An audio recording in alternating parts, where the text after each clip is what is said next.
Hey there, you wonderful listeners. I have a question for you. Do you want to make a podcast? Well, Spotify's got a platform that lets you make one super easily and then distribute it everywhere and even earn money all in one place and for free. How can you beat that? It's called Spotify for Podcasters. And here is how it works. Spotify for Podcasters lets you record and edit podcasts right from your phone or computer. So no matter what your setup is like, you can start creating today. Then you can distribute your podcast to Spotify and everywhere else podcasts are heard.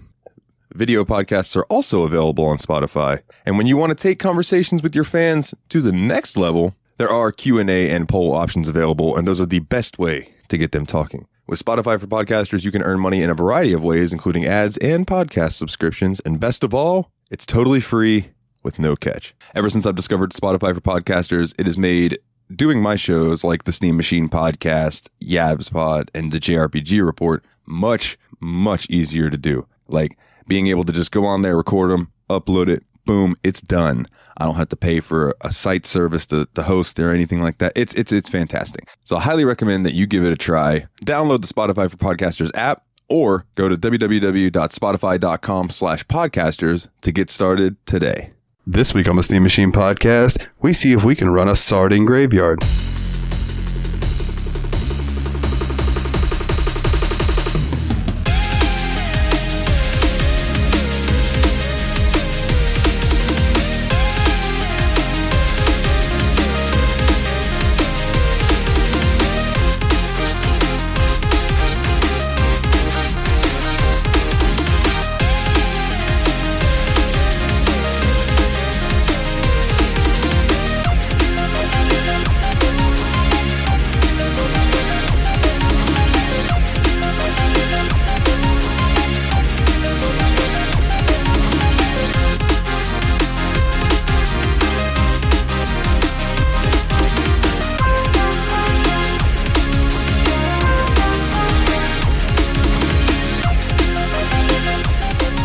I'm all out of sorts because you didn't say cue the music. Is that the end?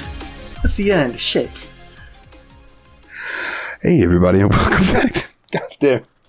Take two. Take two.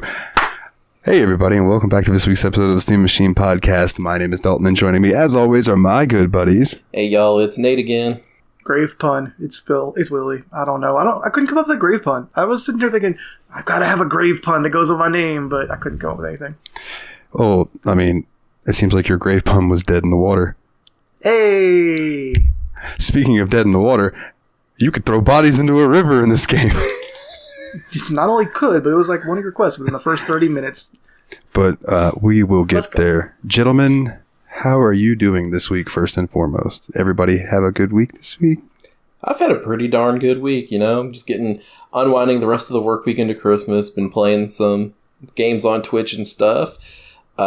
Recently, like it was like Sunday night or Monday morning, depending on how you want to look at it, I was doing some offline speed runs of Predator, as you know I do, and finally hit a major milestone in it, and I am now currently second place in the world in Predator for the NES. Yeah, boy! I'm very proud of you, but I have to give you the obligatory nice to meet you, number 2. Who does That's awesome. That's fucking awesome, dude. Work for? Attaboy, you showed that turn who's boss. Dude, I just love that when Tom Arnold comes out, you just hear him, damn boy, the hell'd you eat? Jesus Christ. Oh, I love Austin Powers. Talk about a movie that, like, I feel like could have pulled off a fourth, but didn't, and I almost respect him for it. I think it's because the third wasn't as good as the first two. Goldmember's the one I've seen the most, because that's the one I owned on DVD and would go to sleep to, but yeah, I agree that is the weakest of the three. It's not a good sign for your riotous comedy movie if it literally puts an audience to sleep. Oh yeah, that's fair. Oh yeah, what can I say? Beyonce just doesn't do it for me. Aww. That looks why she's beautiful.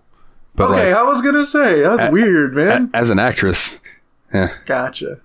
As a musician, yeah. Yeah, pretty good. But good single ladies. As a like a person for like the women's movement and stuff, more power to her.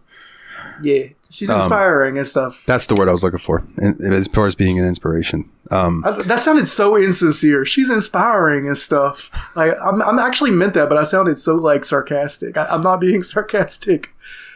But what's your new PB? If you said it already, I'm really sorry. But like, and now like, what is the world record? Like, what do you have to get to? Okay, so my current time is 16 minutes and 38 seconds. The world record is 16 minutes and 24 seconds. So there's a 14-second gap between mine and world record. Wow. But didn't you clear third place by like 12 seconds or 15? It was 12, yeah. So I beat third place. Current third place was second place by 12 seconds. Wow. That's major, bro. So, and I definitely know that there is definitely still more time to be saved. So we will see what happens. Like, I have decided kind of that I was going to semi-retire from it now because like that was kind of my major goal with the game. But now it's just like I'm looking at like, yay, I finally hit my goal. I can finally retire. Or, ooh, there's definitely still some time saves. Maybe. So we'll just have to see where my brain takes me in the next few months if I decide to keep running that. I have started kind of dabbling in another game, but it's not taking yet. So, but that's just because I'm kind of elite in this wood game, so moving to another game is kind of also like, I'm bad again. No. You just listen to Michael Jackson on repeat. You see, you listen to bad, and then once you start getting better, you start listening to beat it. You get there. And then, like, you know, once you decide to choose another game, you listen to Billie Jean because you're cheating on your homeboy. Yeah. You mean because that game was not the one? Ooh. Yeah. And that cartridge is not my ROM. That was good. I didn't know where that joke was going, but I'm pleased with it. Me neither, but I'm glad that I figured it out as I was saying it. Oh, man. What else? Oh, gentlemen. So I've been dabbling in Red Dead 2 specifically because, you know, after my frustrations with Skyrim and trying to mod that, and like I said, I'm going to wait a while on that. But so I'm playing Red Dead Online and I'm riding along and I just like to go hunting and fishing. Or I'm sorry. In single player, I like to go hunting and fishing. Online, I like to just kind of hunt. I haven't unlocked fishing yet. So another player comes along and I have had zero issues so far. Everyone I've run into has been super nice and no one's really fucked with me. So this dude comes riding along with me and we're just kind of riding along the trail and he waves to me. So I wave back to him and he rides a little ahead of me. So I'm like, oh, okay, maybe he's trying to take me somewhere. And then he pulls his lasso out. And I was like, oh, he's trying to take me somewhere. and he throws his lasso and he lassos me and yanks me off my horse. Now, what he didn't realize is that I'm pretty fucking good at getting headshots in this game. And so as soon as he gets off his horse, he starts walking towards me. You do the thing to get the rope from Alpha U, and I stood up, and in one fell swoop, I stood up, drew my revolver, boom, shot him right between the eyes, looted him, rode off into the sunset like a fucking cowboy. And I was like, that's what you get for griefing me, motherfucker. Cowboy problems demand cowboy solutions. Yeah, I've seen so much stuff about Red Dead Online on TikTok. For some reason, it gives me a lot of videos on it. And like my favorite ones are the ones where people are kind of just being basically the sheriffs of Red Dead Online, where like they'll see some people griefing a new player and like they're like really good at the game and they just kill both the people griefing the newbie. And then kind of what's my favorite one is apparently there's a problem in Red Dead Online where people will dress all in white, which is... Ooh. Yeah, which you can kind of guess what that means, especially when they have the pointy hoods to go with it. But there's a bunch of people that have like started these gangs online of like, if it's all white, it's on site, and they just instantly shoot anybody wearing all white in the game. Damn. Nice. And I love that stuff. It's like, yep, get them. My character's name's Jack Nile, and he's got like a scar on his eye. He's got some mutton chops, ponytail, but he wears like he is like Stephen King gunslinger, like all black. You know what I'm saying? Just like ready to go.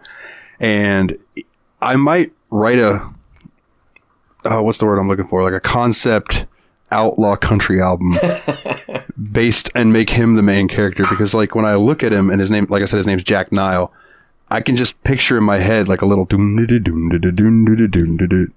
story about old Jack Nile. You know, that kind of thing. I thought you were going more along the lines of like Willie Nelson's Redheaded Stranger album. Yeah. I mean, we could do that too. I love some Willie now. Thanks, man. Love you too. See, I'm glad that you went with that and not a dick joke.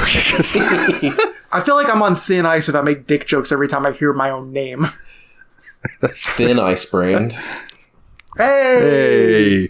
It all comes back together. Now it comes back to me. Over me, dun dun doo doo. So we played the new Phasmo update last night, Yeah. Yeah. and go ahead. So yeah, it was a really fun experience. Like we had some people that everybody should be familiar with by now. It was me, Willie, Dalton, and the original expendable enthusiast Jeff. Yeah, and we were doing some ghost hunting. The new update added the cursed possessions and stuff, and we finally got to fuck around with those some. It's awesome. He's kind of expanded on the concept that the Ouija board was in the previous versions, but now there's more than, like, there's like, what, 6 different ones, and each of them has their own risks and rewards. Yeah, and we learned the risks and rewards of one of them. Hey, you guys are real good with summoning The circles. summoning circle's so much fun, dude. So the concept of the summoning circle is it's like a pentagram on the ground that has like a candle on each of the points of the pentagram. So if you light all the because you can get a lighter in the game, if you light all 5 points of this pentagram, the ghost actually physically manifests inside the middle of the pentagram. Which is nice for me because I'm usually the cameraman. So like, it's good for me to be like snap, and I get a really good photo of the ghost.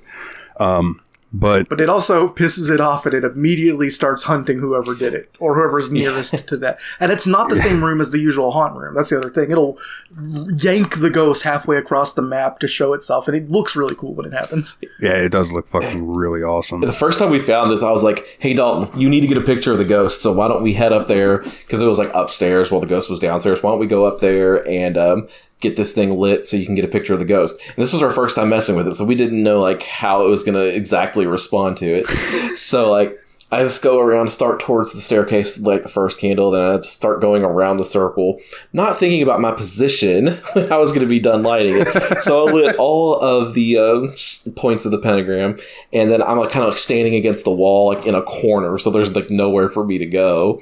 And all of a sudden, the ghost pops up in the middle with a puff of smoke and just looks like all freaky and scary and stuff. And after like a second, the pentagram like loses its hold on the spirit, and the spirit's free to wander. Well, it just starts wandering straight towards me, and I'm like cackling like a maniac because it's like hilarious and scary and awesome. And I'm dead like instantly. And from my perspective, I'm standing like right at the stairs with my camera crouched down, ready to get a good picture. And the ghost manifests, and I snap the picture, and I turn around to run, and I hear Nate go, "Oh, damn it. Ha ha ha ha." And I hear this maniacal laugh, and then I just hear the thud of his flashlight hitting the ground, and then that of being killed. And I went, "Oh, son of a bitch." Nate's dead. And yeah, when he come to, he was like, "Oh yeah, I totally boxed myself in." So the next Not time, many people could say their last words were just Joker laughter, so good work on that. There's something so hilarious about that whole situation to me. the second time we used it, we planned better, and it went better. We were like, We all still right. lost one of us. We did still lose one of us. I think it either got, was it you, Willie, that I got? me. Yeah. Although, I came in, I shouldn't have come in, I just wanted to see it, so that's on me, really.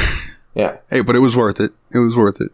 It was cool, yeah. I'm glad I saw Like it. because I lit the candles and Dalton was taking a picture and Willie just wanted to witness it, and this ghost was like, "We're killing that guy." Willie walked in there like, "Witness me," and she's like, "Okay." You guys had reasons to be there. I was just being a ghost pervert. The voyeur. I think Ghost voyeur.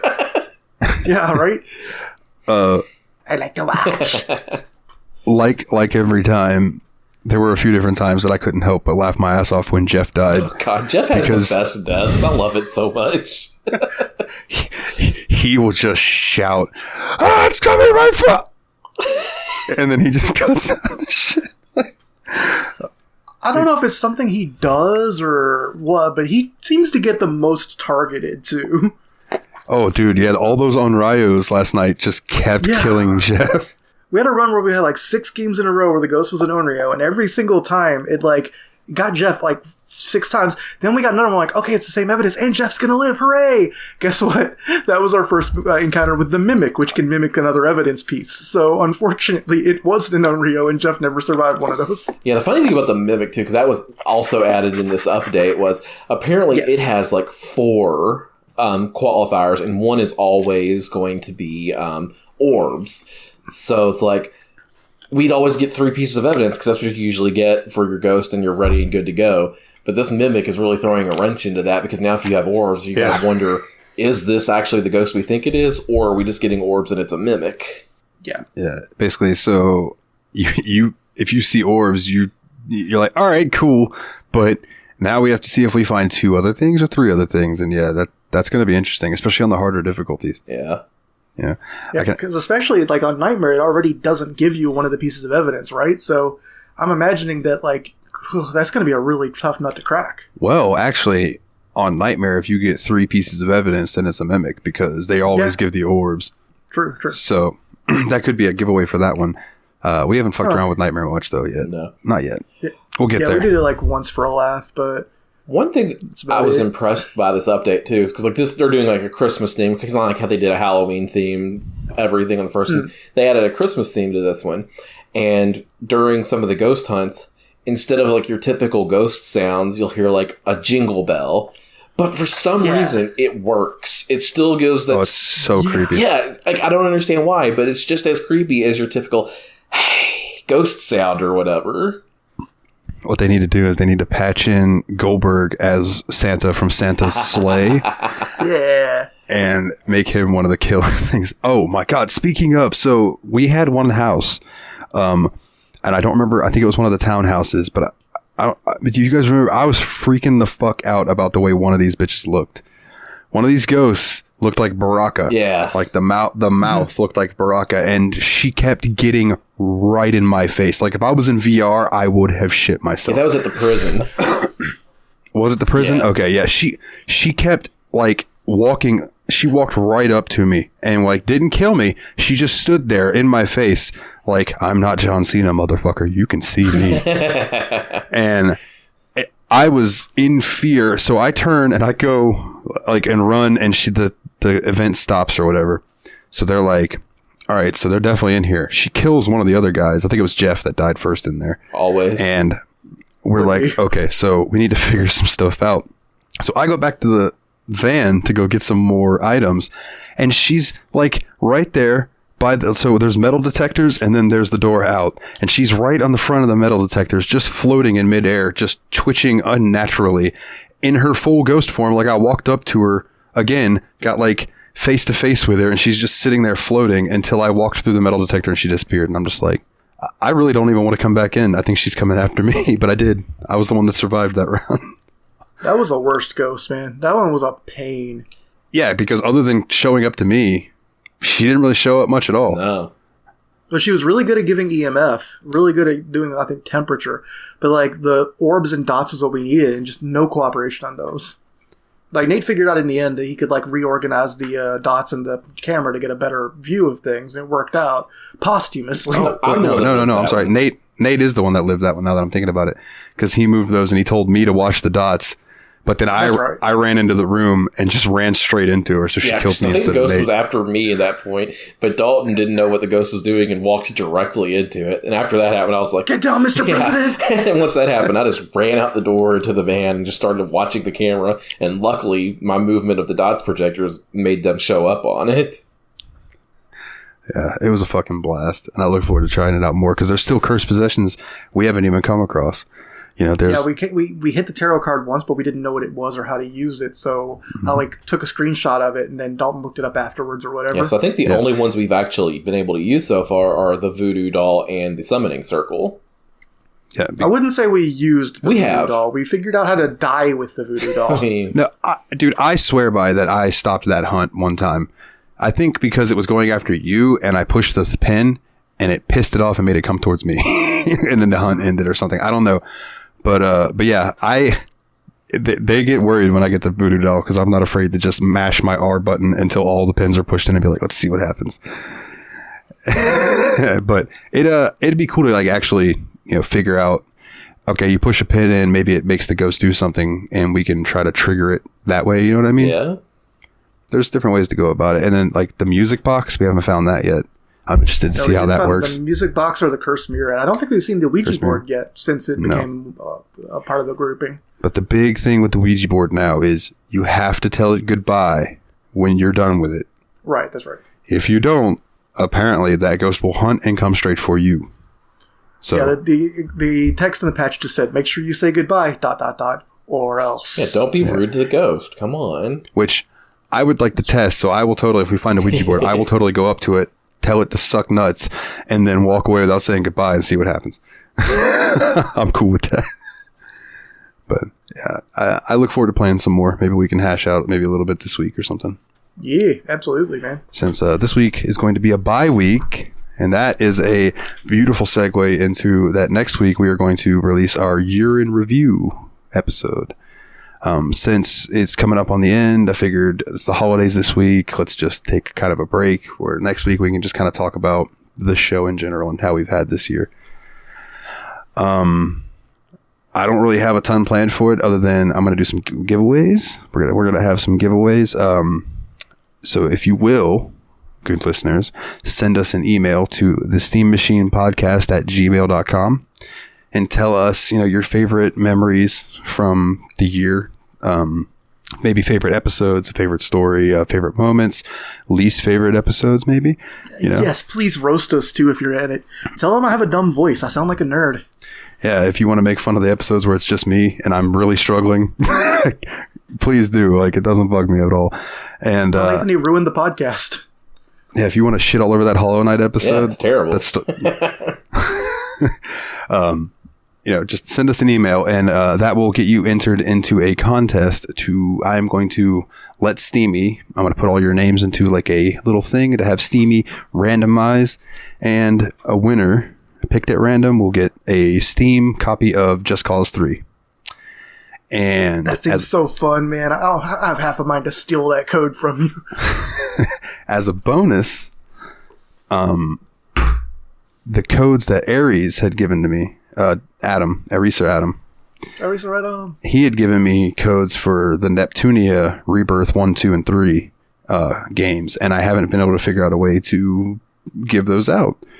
So on top of the Just Cause 3 giveaway, in your email, because I think it'll make for fun, hilarious content, because I'm also going to hash this out with the boys and we'll talk about it amongst ourselves as well. I want to know, what do you think we would be as a JRPG party? Like, or an RPG party, but I'm going to lean towards JRPG since Neptune's JRPG. So how would we be? Like, in a JRPG, how would we be as the characters? And if you want to include some of our show guests, like if you want to include James, you want to include Jeff, by all means. If you want to include Ryan, fuck yeah, I'll send him over to him and let him know what y'all said. It'll be fun. I think it'll be a fun. And if you do that, that'll enter you into the second giveaway where you can win the original Hyperdimension Neptunia Rebirth trilogy. Get creative with it too. Like, I mean, you could pick specific characters, you could pick archetypes, you could pick character classes. Like, if you want to make us a D&D party or whatever, be like, he's a chaotic evil barbarian for sure. Yeah. Whatever you want to do with it. Like, I'm really interested in this one. I would like them to be at least like semi-descriptive, like. Don't just say you are a fighter. Yeah. Like rogue, fighter, paladin, fuck, marry, kill, like anything like that. You know what I mean? So it's like, but yeah, if you could be like for instance, if you're like, okay, so I could see Nate as a guy with a big sword who swings and does the things, but like outside of the battles, he's very jolly, and he might be the one with the cooking skill, or yada yada. Like, just as an example, like that would be what I'm going for. I want to know like how we would be if we were characters in your JRPG game. I think we all know Dalton's the one with the cooking skill. Well, I was just an example. But I think it'll be a good fun. That's going to be next week. And then to start the new year, we're going to be playing some motherfucking Borderlands Game of the Year edition. And I look forward to that because that's going to be some co-op fun and goodness. And I do want to tell you guys, Borderlands does not play necessarily like a normal shooter. And what I mean by that is it is more RPG than shooter when it comes to doing damage. Your your enemies have HP, and your guns do like damage like based on their level and stuff like that. So like you could shoot them in the head and that'll aim for more crits and stuff, but you can't just like pop somebody 2 times in the head and they drop dead. If they've got 80,000 health, then we're all gonna have to sit there and pump bullets into them until we do 80,000 damage type thing. How does that compare to like Fallout? Similar. Okay. Similar. I had mixed feelings about that, but if you bring the Fallout comparison, I can see it being pretty cool actually. Yeah. It's also just, it's very zany and fun, and there's like guns galore to find. It's going to be a good time. I've seen some clips of the game's sense of humor. It definitely has hits and misses, so I'm looking forward to both getting some good laughs and going like, oh, that sucks. Oh yeah, there's some of those too for sure. I mean, I'm in baseball, I'm a big fan of the 2 true outcomes type of player. You either hit home runs or strike out. You know, you're Adam Duns and guys like that. It's great. That was me in Rookie League. Hell yeah. I was either cracking it out of the park or I was just going to foul out. That was just how it happened. That's that good shit. It's that good shit. I love it. So swing hard. Swing hard. I always respect those who swing hard. Swing hard and swing low, sweet chariot. Is there anything else you guys like to touch on before we get into the game of the week? Each other. Ooh. I mean, that might bring up some weird legal repercussions for you two, but like... Yeah, I'm out of whatever. this. I'll sit this one out. You guys have fun. Bring the camera. Nate'll set the camera up and leave. It's just, there you go. Have fun. I'll set up the camera and the dots projector so y'all can have some fun. I was going to say to watch for orbs. I'm glad we were in the same place on that one. Yeah, I'm not watching that camera. Was I got some orbs I wanted to show you. Was that ectoplasm that just shot across the camera? What the fuck was that? Oh my god. All right. Anyway, Graveyard Keeper was our game this week. And time for some O-dubs. Some obligatory Wikipedia bullshit. It says here, Graveyard Keeper is a graveyard-themed, who would have thought, management simulation video game developed by independent Russian indie game studio Lazy Bear Games and was published by Tiny Build. Now, Tiny Build you may have heard of on this show because they did No Time to Explain. Which was part of one of our lesser listened to episodes with 3 short games. I liked that one. And I can say that because I wasn't on it. No Time to Explain was fun until me and Ryan both hit this one boss, the shark boss, that was just like, like what the fuck? How is this beatable? But Tiny Build has published a lot of shit. They published Pathologic 2. They published Secret Neighbor. Hello Neighbor. Like all these games that I've heard come up over the year. Punch Club, Party Hard. Like just, so they've a pretty well-known publisher. Okay, so I'm kind of imagining a Devolver Digital-esque people that are talent hunting for indie devs, basically. Yeah, exactly. Walmart, Devolver Digital. Yeah, for sure. And that's no knock on them. That's just, they're smaller than Devolver Digital for sure. Many of us are. So Graveyard Keeper's alpha version was released for Microsoft Windows in May of 2018, followed by the regular release for Windows and Xbox One later in that same year. The Nintendo Switch and PlayStation 4 versions were released on June 27th, 2019, and it was released in Japan February 6, 2020. I wonder how this game did in Japan. I feel like it could find an audience there if the humor translates. Yeah, that's what I was wondering. Is like, I wonder if the humor, like, if they had to change any of the religious things. But I guess there's a lot of like Christian-esque Catholic type stuff in Japan as well. So also, you telling me it's Russian suddenly makes a few more things make sense in this game, to be honest. Like the donkey. I do love the donkey. God, we'll get there. Yeah, we'll get there. As far as gameplay goes, this game was inspired by Stardew Valley and based on Harvest Moon. Who would have guessed that? Yeah, you can definitely feel that influence throughout the thing. Yeah, for sure. And we'll talk about the gameplay and stuff in a second. But as far as the story goes, you are a person who gets hit by a car and awakes to find yourself in an unfamiliar world with medieval fantasy setting, where you are tasked with taking care of the local cemetery and determined to return home and reunite with your lover. The Graveyard Keeper interacts with the locals. The Graveyard Keeper interacts with the locals while helping with their problems. Eventually, you learn of a portal that can be used to get back home, but you need some special magic to make it work, in which of the possessions of some village's most influential characters. And then yada, yada, yada. You earn the trust of them. You end up making your way home, I do believe. Although I don't know. I didn't beat this game. Full disclosure, none of us beat this game. I don't think this game's beatable in a week, if I'm going to be honest. But also, it doesn't warrant more than this week. Fullest disclosure. Right, it was cool. Even fuller disclosure. It was cool. I haven't played this game in 2 months. Yeah, at random, and this is completely unrelated to the podcast, but Nate just got this game and streamed it, I think, for a Halloween-related thing. I just did it for Halloween, played it for a few hours, and that's about all I've ever played it. Yeah. I will say that your stream made me want to play the game, so I'm glad we did get it on the show. One other thing, real quick, before I close the Wikipedia, I really am tickled by the name of the DLCs for this game. They're good. Yes. They're very good. The first DLC was free for everyone. It was called Breaking Dead, right? And then they released 2 paid DLCs. The first of which was called Stranger Sins, and the second of which was called Game of Crone, which love it, just absolutely love it. But yeah, so as far as the game goes, man, like first and foremost, this game is beautiful. Like, yeah, it has this lovely 16-bit pixel art aesthetic that really works out well. There's a lot of like post-processing effects where like the wind is like shaking trees and the sunset changes the palette of everything, and it looks really damn nice. Yeah, I think the best definition for the game's appearance is just overall charming.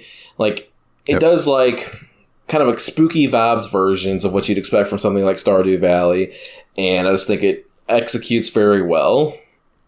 Yeah, art is easily a high point to me, for sure. yeah, I my whole thought playing this was, dude, I want more RPGs that look like this. Right? You know what I mean? Like, I know that obviously we have the capability to do it.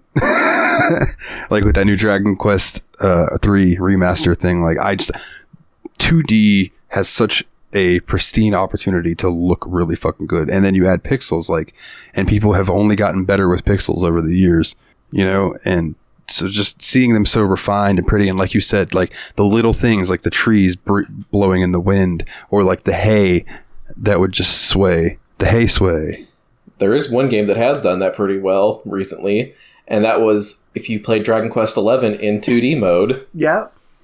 I was just thinking that when you said Dragon Quest, that's where I thought you were going with that. Because Dragon Quest XI is obviously a very new game that added the 2D mode to it, and it also looks fantastic. Like, I would love to see more like retro-styled pixel games like this, but I'm also 35 years old, so take that for what you will. The thing about retro games, like retro-styled games in the modern era too, like you said, the technologies come forward a lot, but also like in the 8 and 16-bit era, pixel art was really a thing of necessity. Now it's a genre of art in its own right. Like, people become pixel artists not because of limitations that were forced on them by technology, but because they love what pixel art looks like, makes them feel, and what it reminds them of. So, like, I feel like the artists today that specialize in it are better than ever. Like, the actual art has improved, even though it's similar technologies and styles to what they had in the past. Yeah, it's just a passion thing at this point. Like, it's a project of passion for people, and I really appreciate when I see good pixel art these days. Passion is exactly the word I wanted. Thank you. And there's going to be quite a few games that'll come up eventually. I don't know if they'll ever get voted for, but that I have in my library that are made in like RPG Maker. You know what I mean?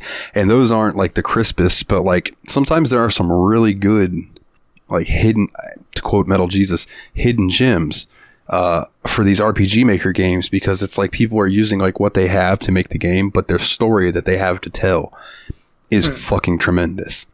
You know? Yeah, I'll never knock someone for the tool they use. Like, there's been a lot of really cool stuff done in RPG Maker and in like old versions of Game Maker Studio that weren't really refined. Click and play, you know, simpler program. Like, not every game has to be made in an engine from scratch in C and assembler and all that. Like, using these existing technologies and making new games is really neat too. Yeah, like my buddy Tom, Codapill, you know, he does his stuff in RPG Maker, and they're fucking That's tremendous. Right.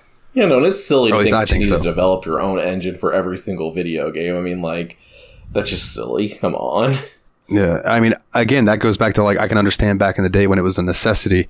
If you wanted to do something, you build an engine, but there are so many engines available now that For 3D games especially, like Unreal and Unity are right there, and if you're going to roll your own, you have to have an amazing budget to be wanting to compete with the flexibility and usability that those Yeah, like have. there's so many games that I've played that were just made in the Unreal Engine that feel nothing alike. Like it's not like it's a huge limitation to use a pre-made engine these days. Like these engines are powerful and good.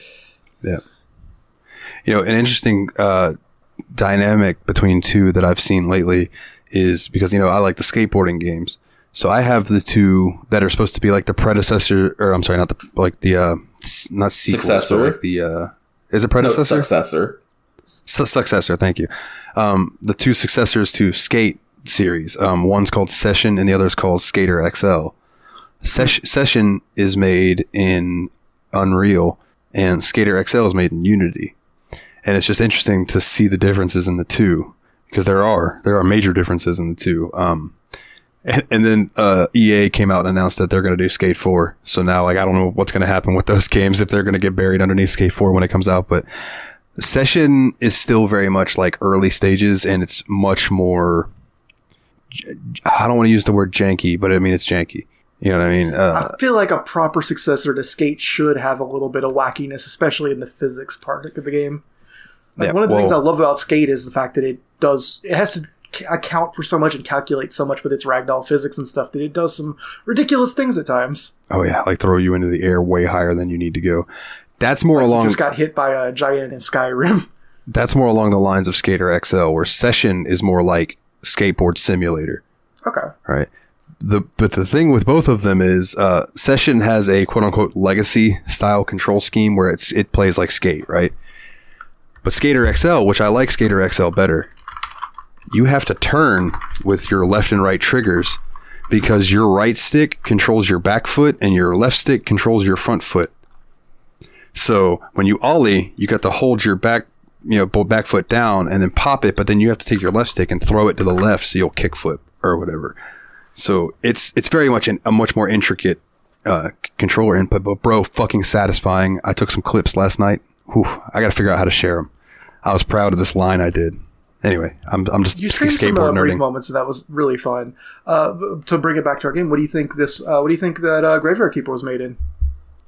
Probably. I'm gonna guess Unreal. I'll guess Unity. It's Unity 5. Unity. I haven't seen a lot of 2D games. That's a good point. I have, because correct me if I'm wrong, but I'm pretty sure Bloodstained Ritual of the Night was made in Unreal. You're probably right, because it's a 3D graphical game with 2D style. That's true. You know what I mean? It's 2.5D, I think is what they like to call it. I haven't heard that word used in that way in a long time, but that is what we used to call it, yeah. Like mischief makers and games like that. I'm old, guys, sorry. We're bringing back N64 era terms, don't mind us. Which is suitable, because we're playing a game that has a very 16-bit aesthetic. Yeah. Like, it looks like if you had a Super Nintendo that could do anything, it would make this.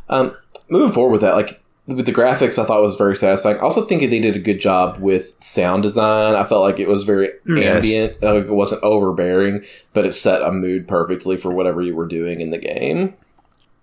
Yeah, absolutely. I feel like there were some weirdly ambitious moments, too. Like, some NPCs have their own theme music and you're not expecting it. Like the merchant. Yeah. Oh my god, that merchant. Did you guys scare him? I did, yes. Yeah, me too. I think you did, too, Nate. Because he had the hiccups. Yeah, the hiccups. And I thought he was drunk, which is just, I always assume when someone has the hiccups, like they're probably, not in real life, but like in a game, like when they hiccup and there's like the bubble that comes up. It's like, oh yeah, they got the suds. Like old Dumbo. I want to say, like, one of the little marketing things for this game was hilarious to me. It's Graveyard Keeper, the most inaccurate medieval cemetery management sim of the year. Nice. And it's a game of capitalism and doing whatever it takes to build a thriving business. Even if that means cutting some flesh out of a body and selling it to people to eat. Yep. Which is one of the things you can do in this game to make money. Although you should probably fashion into a hamburger first. That's worth a lot of money. Yeah, that's true.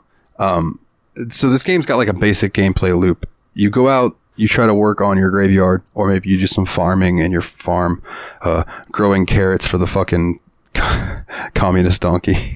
Yes! Which I just got to that point and he made me so happy.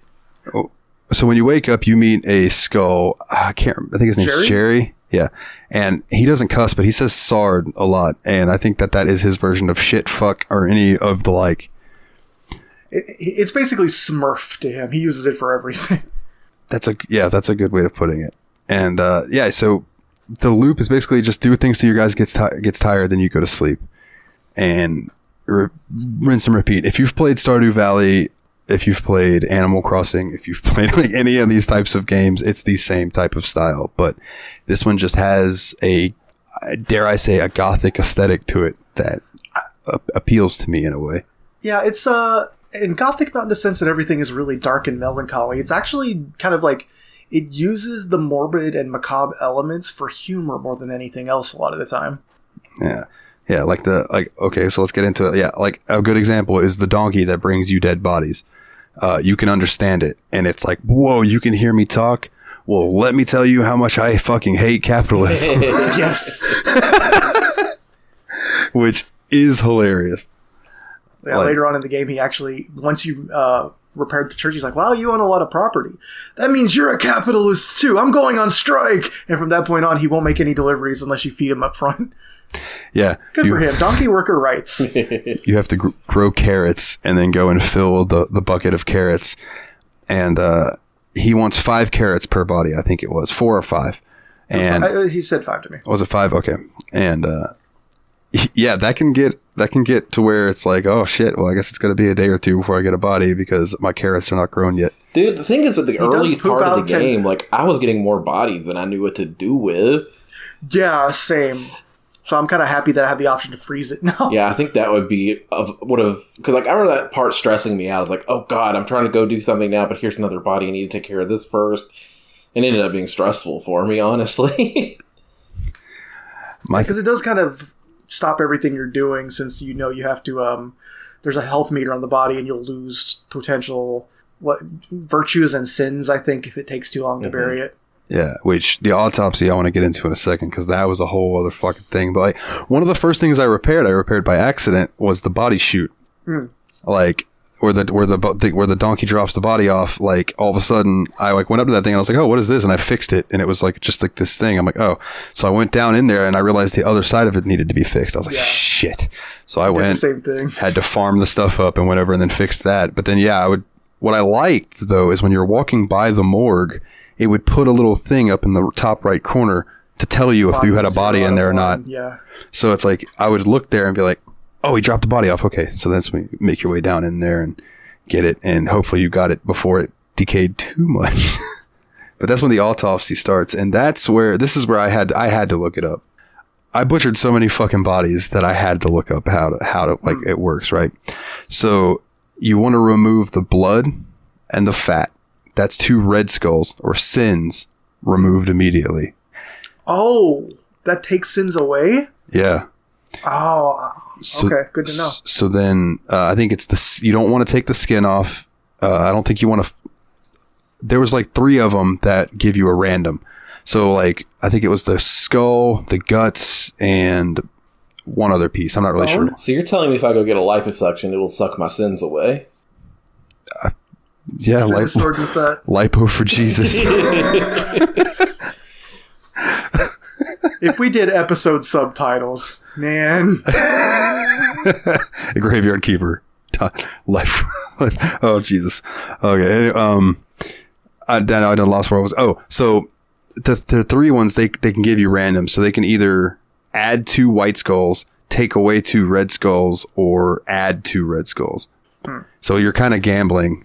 But once you improve your surgical stuff and you don't make mistakes and take up those spots, say you take out something and it puts in 2 red skulls, you could put that back in and it will take those back away. Okay. So I did not figure that mechanic out at all yet. There were times that I was able to get all the red skulls gone. And then I was like, nice. Yeah, perfect body. And then took it over to the graveyard, tossed it on the ground, dug a hole, tossed it in there. And then I tell you what took me a long time was figuring out how to make the headstones. Yeah, because you have to have several things going before you can craft crosses or gravestones. Yeah, and it's, dude, a good like 3 hours of me playing this game before I realized that there were multiple blueprint tables, and they did different things, which I don't know how I feel about that. I would have liked maybe one blueprint table and then it zoom out and you can kind of work with your whole area, but that's just but nitpick. I do like that you're crafting where you need it instead of, seeing trunk and then being like, oh, the trunk goes in a completely different area or whatever. Yeah. Now, Nate, do you remember how far you got in stream? It wasn't too terribly far. Like, I remember some of the later things I did was I found like that area, like a Witch Hill or whatever it was, and went up there and you did see the burning. I saw the burning of Witch Hill, burning. and I was like, whoa, this is intense. And Yeah. like, I remember that being one of the later things I got to, and then I remember going to town and trying to get people to talk to me and stuff. Okay. So I didn't get like a ton further than you guys, other than like I just worked on my graveyard a lot. I put that off for so long, and I realized I wasn't going to be able to progress until I opened the church, so I went back and did that. But I spent you could call me a graveyard keeper. I felt more like a woodcutter for a long time. When you went into the basement, did you get the little cutscene with the bald, shady-looking guy? Snake. Yeah, I saw Snake. Snake. Okay, so him. Once you clear the path and get to him, I don't remember what the hell I had to get enough of the faith point things I haven't done that yet. to convince him, hey, I'm cool, right? So he walks you down that hallway, and you're like, well, there's something I need over here anyway. So you kind of walk over, and he goes over to his door and starts checking out his door. Well, you see a torture room, and you're like, yeah, that's where I need to go. So you walk in there, and there's this like obvious grate right in the middle of the doorway with flames underneath it. And your dude just steps on it like he's not going to get burned to death. And what happens? He gets burned to death. And he drops dead, and then you wake up in your bed. So then you go back to the basement, make your way back over there, and Snake's like, what the fuck? I knew there was something weird about you. And he's like, so you're immortal, huh? I hate you. I absolutely hate you. He's like, that's stupid. You end up here, you get given a graveyard, and you're immortal? You suck. But you could be some use to me. I need to go explore this fucking big cavern down here in this doorway, and I can die, but you can't. So if you go down there and you die, you'll just respawn. So I'm gonna send you down there to do shit for me. So that's basically like there's a dungeon now. Is it like the cavern, the mining in Stardew? That's what I'm assuming. Is it's gonna be like cool, that? cool. Yeah. Hell yeah. See, it's stuff like that I didn't get to that made me think that maybe if I would have stuck with it a little bit longer, I might have gotten to stuff that was more fun for me. I just remember by the end of the time streaming that I was kind of like, kind of meh on this at the moment. Oh, it definitely, like, one of my notes for this game is it's tedious. It unfolds very slowly. It is it comes at you slow because there's certain things you can only do on certain days, which takes in-game which time. Which is driving me crazy as well. And I feel like this is definitely the kind of game for the person who likes that pacing, like wants to take it easy and relax and play a game. That's something that I kind of struggle with, is like games that want you to take it slow. Yeah, I was overthinking stuff a lot early on too, and I think that was one of the big problems you had too, was just like, you get so many missions, you're like, well, I don't know what to do, instead of just going, okay, I'm just going to do this one thing. I need red. All right, I need to open this up, so I need wood, and I don't have enough wood, so I need the technology to get the wood, and then I'm going to just chop a bunch of bushes down until I have that. Then I'll progress down that hill. Like, it's very much you pick your goal and orient yourself at it instead of trying to do everything all at once. That is exactly what it is. Like, okay, what am I going to do today? Because, again, I like Phasmophobia. I don't know if your dude's a smoker or what, but you swing your sword, like, you go kill like 4 or 5 slimes. Yes, this game has slimes as enemies, and I fucking love it. And you're like almost halfway, if not a little more than halfway tired from swinging your sword for like the whole day's energy. And it's like, dog. Now I did end up building the Zen garden. The what now? So like where your cabin's at, a little to the northwest, there's like a little wooden sign by some trees. And it's just like a little caution sign. If you go and click on that, it says, Build stone garden. Build stone garden. So like once I started gathering stone and shit, I built that. And dude, it's literally just like a little Zen garden with sand and stuff, like you would do the rake like they do. And you can meditate there. And I think that helps bring back some of your resting without going to sleep. Nice. I think. You can sleep whenever you want to, though. It's not like you sleep through the night. You can just wake up, so Like, I didn't have any problem. Like, my character was not on like a 24-hour cycle whatsoever. No. I did most of my graveyard stuff at night. Weirdly, so did I. I felt like it was right. Fitting. Yeah. Yeah. Like, God, you never see a gravedigger digging a grave in the middle of the day. I infrequently see a gravedigger doing anything. That's fair. I've been to plenty of graveyards, never seen a gravedigger. You live directly across from a graveyard. I don't watch them. I kind of expect everyone to stay still. Oh, man, that just makes me think of that old the dad joke reference, like bring it around to the Discord, where it's like, oh yeah, graveyard, people are dying to get in there. Ain't no bones about it. Insert new Nate emote. That emote's great, by the way. Big fan. Yeah, me too. It makes me giggle. But the current, I'll say, like, the currency in this game is a little rough. Like, there's like no hand holding. You know what I mean? It's like they don't give you really like a starting buffer or anything like that. They're like, go make your fucking earning. You're constantly resource starved in the early game. That's for sure. Like, I never felt like I had enough of almost anything I wanted to have. Yeah. Yeah. And that was also frustrating for me when I was getting started in the game as well. I was like, I want to do this. I can't do this. I want to do this. I can't do this either. So I almost feel like, and I might do this, I almost feel like I want to activate a trainer for this game and give myself enough of those little skill point thingies to max out all of my tech trees, as you want to call it. Because that's quite like, you get these, they look like rupees. 3 different flavors of experience point, basically. There's red points, green points, and blue points. Yeah, and I believe red's from crafting, green's from gathering. Physical label, green is from nature, and blue, I think, is from religion. Yeah. And they're not the easiest things to come by. I mean, at least not the religion ones yet. I haven't figured out a reliable way to get it at the point I'm at, but to be honest, I only have about 3 or 4 hours, too. But I just want to, like, you use those to go through your tech trees and unlock, like, new things that you can do. But I almost wonder if I went through and unlocked all of that so I could just do whatever I wanted when I got the resources for it, if it would take away that crutch. And I almost wonder if, like, maybe just make it where you don't have an energy bar. But see, I feel like that would be the better choice. Because, like, I feel like in this kind of game, one of the reasons that, like, tech tree exists is so you do things that need to be done before the next thing. Like, it shows you what your near future goals are. And I don't think I would want to obviate that. That's fair. But, like, we're just running out of energy in the middle of doing something is really annoying. At least you can eat apples and berries and shit. Yeah, or drink those potions, but, like, they're not cheap.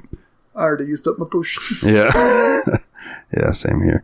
I don't even remember where I got them. I just, like, one day I'm like, I'm on 0 energy. These will cure 50 each. Glug. Chug these 2 Red Bulls and get back to work. I think we touched on it a little bit, but, like, how did y'all feel about, like, the overall writing? I think it's pretty good. This is a up and down thing. I think that the characters are really fun. I really enjoyed the beginning of the game where you're constantly talking to villagers. And once I got off on my own, I was just kind of missing all the, like, because, like, you just walk up to people and your options are just trade, leave. And I'm like, I miss talking to these people, man. Everyone was introduced in really charming and fun ways. And it gets kind of lonely afterwards, which I guess makes sense. Graveyard Keeper is a pretty lonely job by default. But I don't know.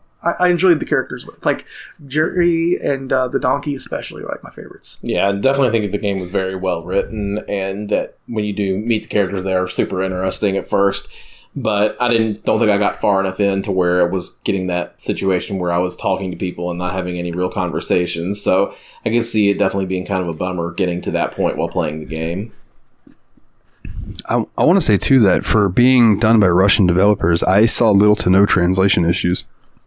Yeah, there were only a couple issues with the localization. They seemed more typographical than anything, like just the word A missing in a sentence, or I saw one where a C escape character is a little /T that was just left in because they escaped it wrong or something. But, like, that was, like, it. Like, it wasn't, like, there wasn't a lot of ungrammatical sentences or anything. Like, the localization was, the character voices came through really strongly. Like, they clearly, got professionals to do it, or at least didn't just have the translator go through Google or the programmer go through Google Translate and call it good enough, Yeah. Grand Theft Auto Remastered Trilogy.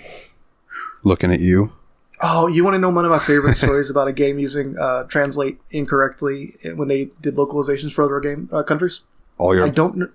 Go ahead, say it. All your base are belong to us? Is that where you're going to go? That's a good one, but I think you guys, this is a less well-publicized story, and I don't remember what the game that did this is, but I think y'all will like this. So there was a game, I think it was like a shooter or something like that, and they wanted to translate it into a bunch of languages, and they just automated the translation. And one of the things, that was like, when you shot at something, there would be a little screen that says, miss. So they translated it using the machine, and when it got translated to German, the word for miss was Fraulein. I remember that because they remastered or remade that game or whatever, and they left that in because people... That's great. Fuck, what was it, though? I don't know what game it is, but like that's also kind of common, is to keep your funniest mistakes. Like the You Spoonie Bard line appears in a bunch of FF4 remakes. There's a phrase that was used in a game translated into Japanese that means insert coin, but it sounds hilarious in Japanese. And so it's like used in a bunch of games as a pop culture reference, like it's their equivalent to like all your base belong to us. Oh, it's Grandia. Grandia, okay. Grandia 2, the word miss when attacking was translated to Fraulein. Okay, got it. Thank you. Yeah. It means miss, but it's the wrong miss, right? Yeah, that's fucking wonderful. I love little shit like that. Like when people find things like that in games, it's like that. Dude, that's awesome. The Fraulein Tickler? The Fraulein Tickler! Oh Game my Buds in God. Game Buds in the room. Y'all know it. Everyone else never finds out. We don't explain that one. It is top secret. No, we don't. But god damn, was that funny? I don't know why. We were all in tears. Like, yeah, that whole night. That was maybe the funniest answer ever. Oh my god. Let's see. But yeah, I was definitely going to single out the writing as being really like, I don't know, like I loved the characterization a lot. Like the fact that the game gave me a beer drinking, talking, sarcastic, amnesiac skull, and it wasn't my favorite character, means you've done some good character work in this game. Yeah, I love that skull's like, bring me a beer, and I'm sitting there to myself thinking, like, as me, I'm like, what the fuck you gonna do with a beer? Yeah, you have nowhere for it to go. You're gonna pour it in your jaw. It's just gonna fall on the floor. It reminded me of the wine drinking skeletons from the movie The Last Unicorn animated movie. Oh wow, yeah, I haven't thought about that in a long time. That was such a good movie. Scared the hell out of me when I was a little kid, but it was such a good movie. Dude, the Red Bull freaked my ass out too. It was definitely one of the hide behind the covers movies when I was a kid that I guarantee if I go back and watch it, I won't remember why. So, in the dungeon area where I found that, where I died in a little spot I was telling you about that burned up, to the left of that, there is a place that's locked. It's like, I don't have a key for it. But there is a shackled zombie. Oh, the skull told me not to let that guy go if I ever find him. His name is Gunter. Gunter! According to this NPC from the wiki. But, so, Breaking Dead, that free DLC that they gave away for the game, actually added a thing where you can reanimate corpses and then make them do things for you. So like you can have them go work the fucking fields and shit. And I'm like, oh, that's pretty cool. I bet the donkey won't like that one bit. Oh god, I would love to see what the donkey said about that. You just can't let them rest in peace, huh? You got to work them after they're dead. You are a capitalist, fucker. Oh man, I honestly, guys, I don't know what else to say about this game other than like, I enjoyed it. It is a very specific type of game for a very specific type of player.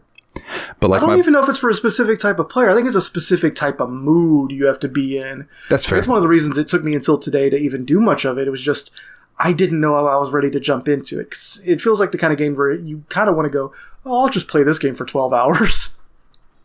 Yeah, I feel that. My buddy Monty, who I think had 1,200, 1,600 hours into Stardew Valley. Wow. Jeepers. I definitely told him about this game. And was like, you should check this out because it's Stardew Valley, but you wrote a graveyard. And he's like, that sounds awesome.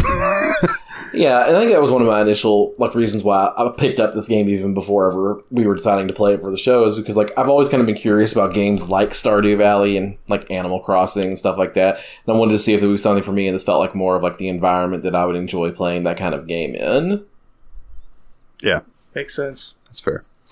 I want to know if this game goes quite as in depth as Stardew Valley does with some of the, like in Stardew Valley, you can get married. You develop like each town person has like a little quest with them. You can either bring in the world equivalent of Walmart or help save the small businesses and like little things like that. So I'm curious what else is hidden in Graveyard Keeper that I haven't got to. It'd be interesting to see the relationship aspect of it, considering that the whole like story is you're trying to get back to your wife. Yeah, but I mean, you kind of need, that's the thing, is you're using these people, I think. You're trying to get at what they have so you can get back home, which I think that's fun. It adds a little more comedy. Like, everything is a little darker. It's a little, the relationships are necessarily shallow. You want them to like you. That doesn't mean you necessarily like them back. Yeah.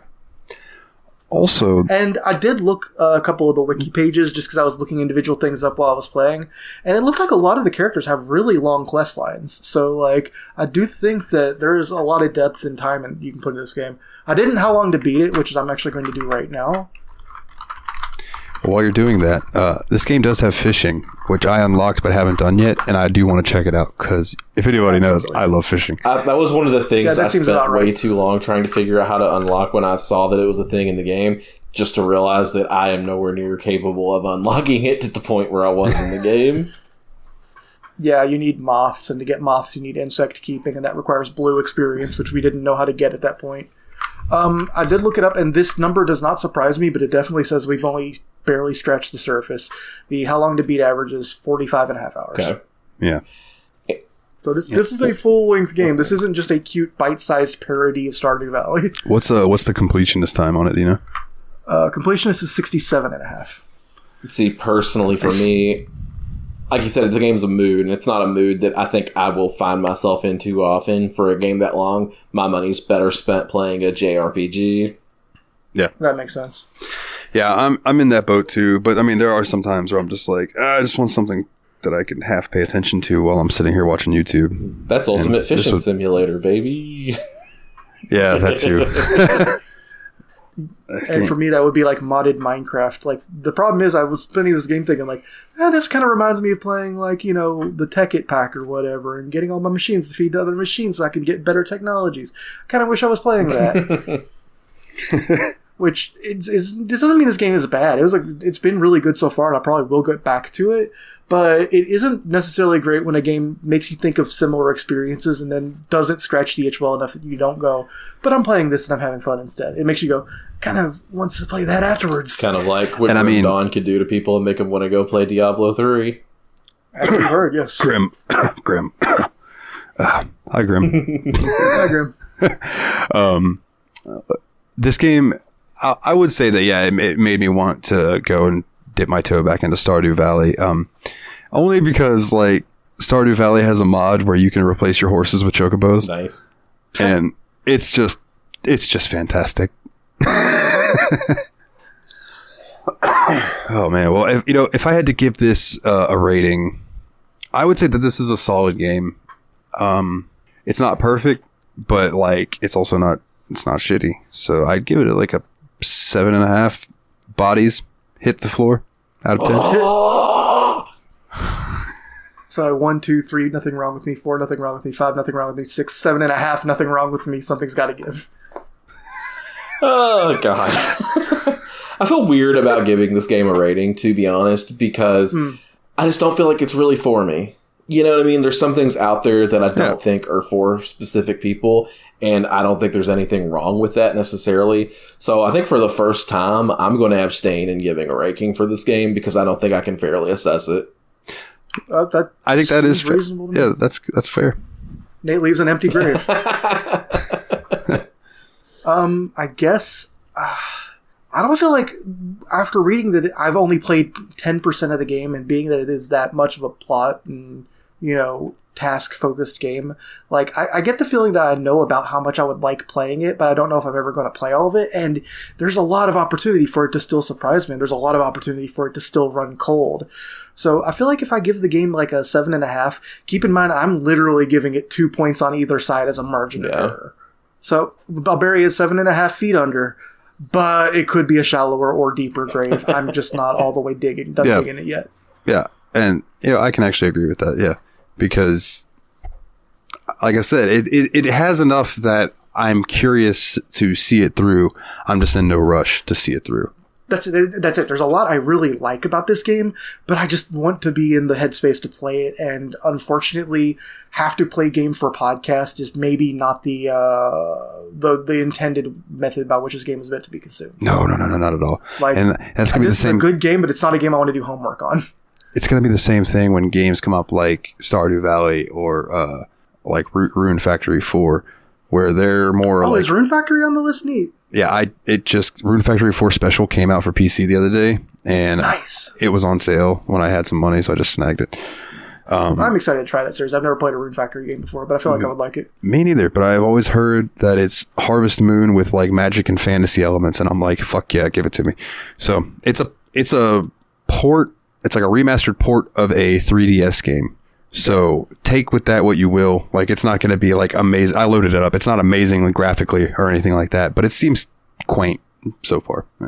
But anyway, it just, when those games come up, like, I don't think we should like strive to beat them. Let's just get our feel about it. You know what I'm saying? Just kind of get a compare and contrast going. This is just our first Stardew like game.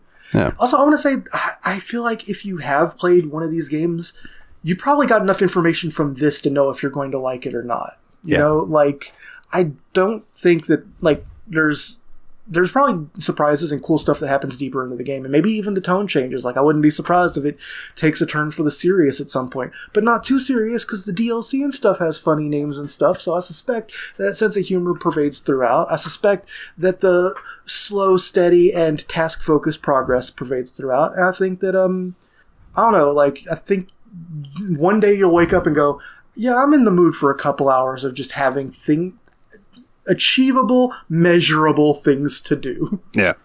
And I hate to keep going back to this, but it's just like, yeah, if you want more dark humor in your Stardew Valley, this is a good choice, because there's plenty of dark humor in this game.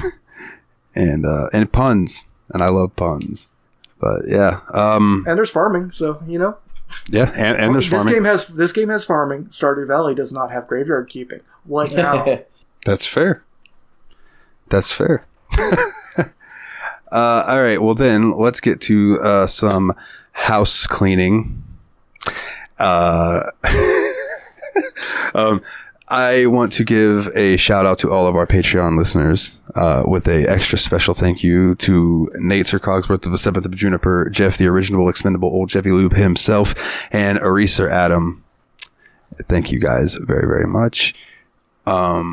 Thanks for keeping the lights on. Yeah. We got one candle burning up here in our little loft in the church, and it's keeping us going. Eventually, we'll be able to craft more candles, but for now, we just have the one. We need different experience points to craft candles for some reason.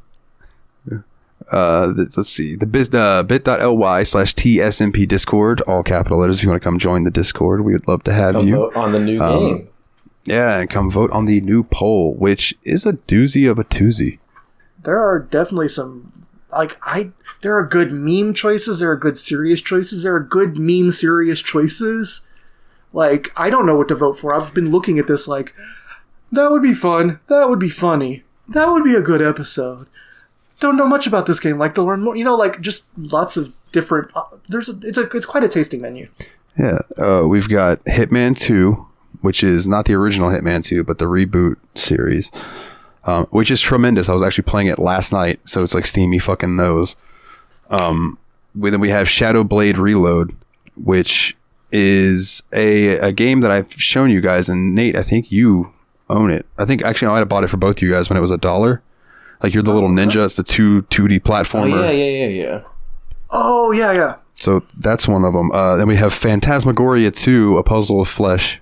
This has been streamed on Tadpog before. It was definitely an amusing... It's a full motion video adventure game with horror... Well, no, it's a horror game with adventure game elements, kind of. Yeah, shout out Tadpog, Taiwan Dave Play Old Games. Dave streamed that on Twitch. And then we have a Plague Tale Innocence, which, shout out to Factory Sealed Retro Video Game Podcast, because every single person on that show raved about how good A Plague Tale Innocence is.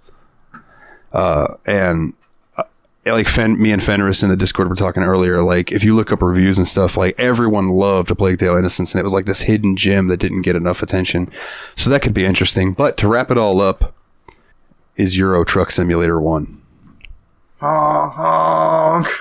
And the poll is tied right now as of recording, with Plague Tale and Euro Truck Simulator being tied. You love to see it. I still don't know what I'm voting for yet. I voted for Hitman, but if it's not going to win and it comes down to two choices, I will make my choice between those two because I'm up for any of these I voted games. for the Ninja game. Yeah. Did you? I'm already down to party no matter what it is. Dude, yeah. Shadowblade Reload is... I'm not the biggest platformer guy, but that game is fucking fun. And it's level based, so it's not like a Metroidvania or anything. And it's definitely one where it's like, okay, I beat that level, but I didn't get 3 stars. I can definitely get 3 ninja stars if I do it again. You know how much that appeals to me individually. Yeah. Yeah. Yeah. It's like, I want all of that shit. And then I think there's a speed run mode. They just making faces, man. He's like, I would have voted for it. Yeah, right. Nate's camera just lifted a bit. Oh man, but yeah. Other than that, you can come check out the website, which I thought had a catastrophic meltdown the other day, Poor thing. but it didn't. You were having such a time with that. Like I thought you were gonna have a full on meltdown about that one. Oh, dude, I went. Go He ahead. tried so hard to fix it. He was like, does it have version control? Like the blog is on Git or something like that. Like he was like, he was so afraid that you were going to like freak the fuck out and spend the rest of like the week working on it without sleep. Pretty much. Yeah, I can tell. You didn't say that stuff out loud. I can tell when you're thinking like that. I went through half a can of dip, just put in a dip till it got like gross, and I'll throw it out, put another one in because I'm just like, oh my god, I can't. I'd have been chain smoking cigarettes if I'd had cigarettes. You know, just trying to figure it out, just annoyed. But luckily, I was able because like so. It real quick. It all started with Anchor. We use Anchor to upload the episodes, and they put this big fucking Spotify Wrapped banner over connect your episode to WordPress, which used to be I could click that button and it would do everything for me. I would hit publish and boom, it was on WordPress ready to go. Well, they put that big banner over that button so I can't press it until that banner is gone. If it'll ever go away, it doesn't seem like it's ever going to fucking go away. I've looked at my Spotify Wrapped 20 times now. But seriously, install AdBlock and just right click and block that element, even though it's not an ad. Just use it to get rid of annoying elements. It's what I mainly use AdBlock for. I have AdBlock. I didn't know I could do that though, so I will definitely check that out. So there is a way, like when you go to upload an episode, it asks you if you want to go ahead and connect this post to WordPress, right? But it tries to connect to the last episode you did. So when I tried to post up Grim Dawn, it tried to create a whole new website for some reason.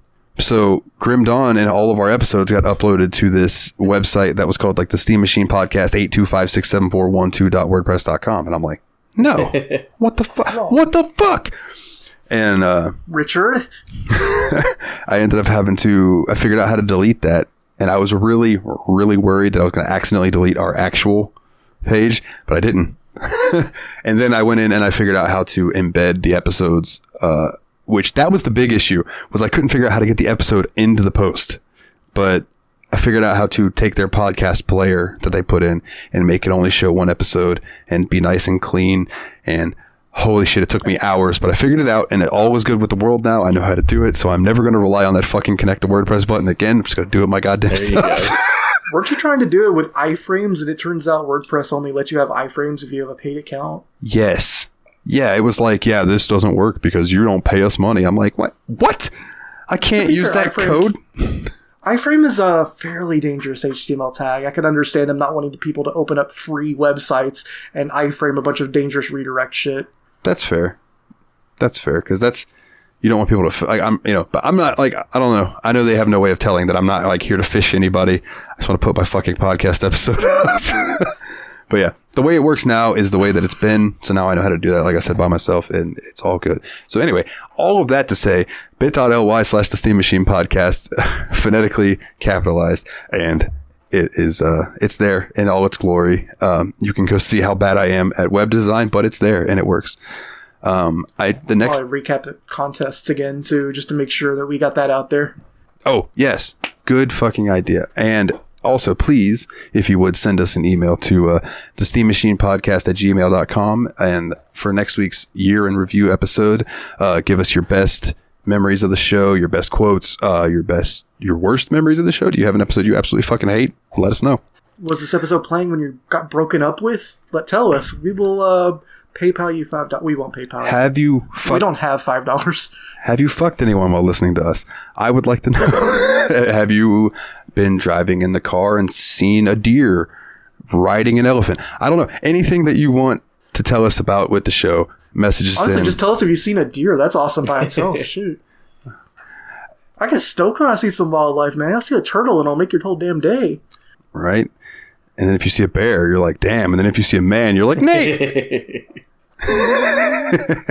But anyway, so there's the memories, and that's entry for one of the giveaways, right? That's for the just cause 3. Yeah, just cause 3. And then for Neptunia, just send us a semi-descriptive of what we would be like in your JRPG game party. Like if we were embodied into a JRPG, what kind of characters would we be?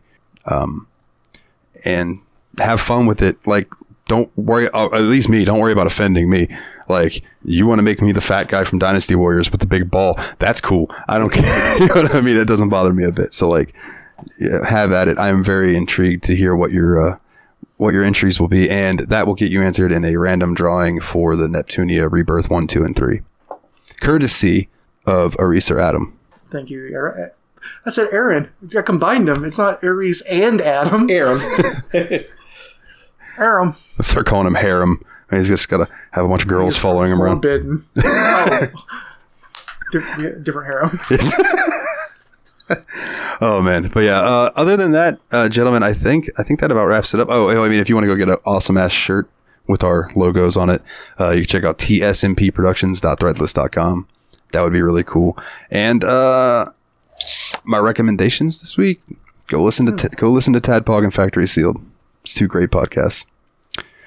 You guys have anything that you'd like to say here at the end of the show, my good fellows? Yeah, as always, go follow me on Twitch, Twitter, and TikTok at TurtleBearMan. Oh, dude, that TikTok. You've been on fire with some of those lately. They've been really cracking me up when I wake up and watch them when I'm sitting on the toilet. They crack me the fuck up. You've learned some editing, and it's looking really good. Do I have any plugs? Tonight was the winter solstice when we recorded, so the days are getting warmer. It won't be long till the boys are back in town. That doesn't mean anything. Just it's the every day from now on for like 6 months will be longer days. So enjoy sunlight. It's back. While I'm thinking about it, Nate, what's your upcoming Twitch schedule? Do you have? So I don't have a schedule planned out for the next week or so because with the holidays coming up and around, I'm probably just going to be streaming more sporadically, if at all. So I plan on getting back onto it at least at the beginning of the year, but hopefully I'll get to do a few streams between here and the 1st. We'll see what happens. Okay. Well, listeners, we will keep you posted then. Just keep your eye out, I suppose, in the Discord, which again is bit.ly/TSMP Discord, all capital letters. I always post notifications when I'm going live in the Discord, so you can definitely find it there. Yeah. And if you just want to come in and talk to us and tell us that we're pretty. Please. I don't know. Anyways, as always, guys, they are the Brothers of Destruction, Nate and Willie, Turtle Bear Man, and Ice Brand Studios. I am, I guess, Dalton. That's what you want to. Forget for a minute? I was gonna say Steam Machine Dalton, and then I'm like, well, yeah, that works. So I don't know. Sard off and take it easy.